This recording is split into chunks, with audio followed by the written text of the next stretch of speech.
Hello friends, Namaskar. I am Vikas Bhardwaj and welcome back to Ansarkari. In our series of one economics term and one economics question. So that building structure block by block. Today we are taking up a very important concept, that is Competition Commission of India. कोई competition नहीं कराते हैं, लेकिन anti competitive activities को रोकते हैं. That means किसी भी चीज के बढ़ने के लिए there must be a healthy competition. That is why it was set up by the central government in 2003 under Competition Act. क्योंकि किसी एक कंपनी की मोनोपोली नहीं होनी चाहिए, किसी एक ग्रुप की मोनोपोली नहीं होनी चाहिए. Market must work on fair basis. That is why CCI consists of a chairperson, 6 members which are appointed by the central government. Competition Commission of India करता क्या है? It is going to eliminate any or all kind of practices which are hurting competition. It will protect and promote competition so that there is a healthy market atmosphere. There is freedom of trade in the markets of India. किसी तरह का कोई cartel ना बन पाए, so that consumers and both entrepreneurs and industry they get benefits.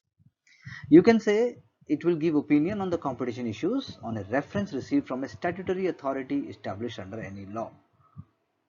Whenever it will get any kind of query, it is going to act on it. It is going to also create public awareness and also impart training on competition issues. आपको याद होगा इससे पहले था MRTPC, Monopolies Restrictive Trade Practices Commission, or you can say Act. So करना क्या चाहता है?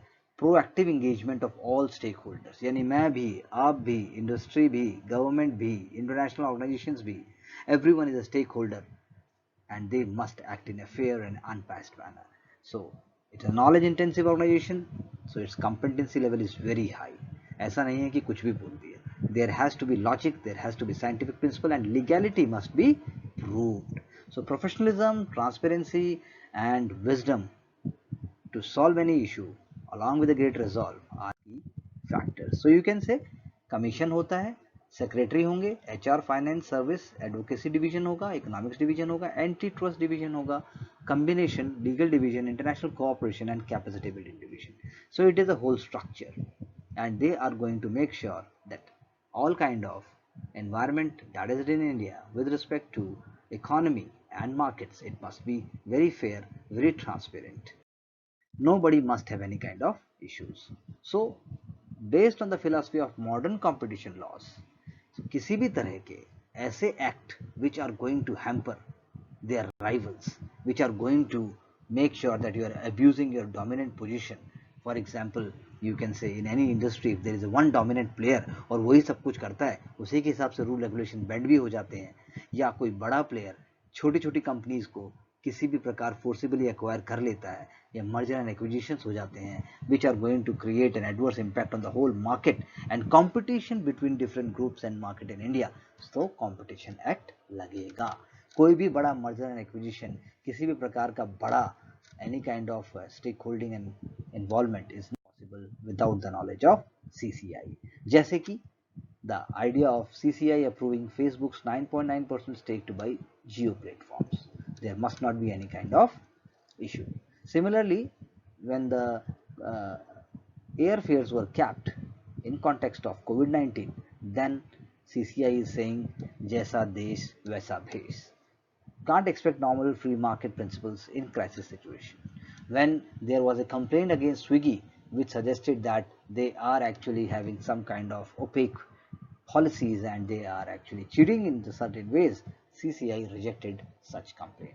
So you can say whatever we are seeing, whether it is dominance of Maggie or Dabur Chyawanprash, or whether it is Jio, whether it is Airtel, whether it is Vodafone, or whether it is big merger and acquisitions, for example Tata acquiring certain companies, or for that matter Mindtree was also in news some time back, then Competition Commission of India may look into certain issues. So that is why CCI is a very important body. So let's have a question. What CCI is actually, that is what we want to say and we want to understand. CCI is a statutory body, or it is a constitutional body, it is an advisory body, or it is an autonomous body. So the correct answer is CCI is a statutory body. Constitutional body nahi hai, it is not coming up with because of a constitutional act. It is not also advisory body only, definitely it is giving advice to different kind of stakeholders. It is an autonomous body in certain ways, but then the right term for it is a statutory body because it is coming up with a statute. For that we will be looking into issues sometime further. Thank you very much. Keep liking, sharing and subscribing our channel, and for any comments or any kind of feedback you can always get back any moment. And remember, success is very humble provided you embrace it with lot of conviction and loyalty. Thank you very much. Speak to you very soon.